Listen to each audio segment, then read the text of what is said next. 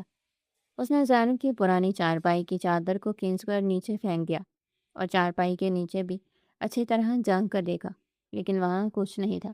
پھر اس کی نظر زینب کے اس پرانے لوہے کے بکسے پر پڑی جس کا رنگ اڑ چکا تھا اور جس میں زینب کے چند پرانے سوتی کپڑے رکھے ہوئے تھے۔ نوکر نے اس بکسے کا ڈھکن کھولا اور اس میں رکھے ہوئے تمام کپڑوں کو ایک ایک کر کے باہر نکال کر فرش پر پھینکنا شروع کر دیا۔ وہ بڑی بے دردی سے زینب کے غریبانہ لباس کو بکھیر رہا تھا۔ بکسے کے بالکل نیچے ایک پرانا کپڑا رکھا ہوا تھا۔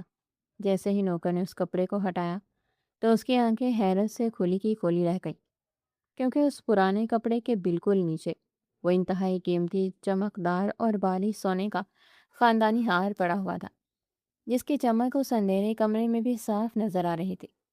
نوکر نے جلدی سے اپنے کانپتے ہوئے ہاتھوں سے اس بھاری ہار کو اٹھایا اور تیزی سے دوڑتا ہوا واپس بڑے صحن کی طرف آیا جہاں سب لوگ بے چینی سے اس کا انتظار کر رہے تھے۔ نوکر نے ہانپتے ہوئے وہ چمکتا ہوا سونے کا ہار سب کے سامنے رشیدہ بیگم کے ہاتھوں میں رکھ دیا اور ڈرتے ہوئے کہا کہ بیگم صاحبہ، یہ ہار مجھے اسی لڑکی کے کمرے سے اس کے کپڑوں کے پرانے بکسے کے بالکل نیچے چھپا ہوا ملا ہے۔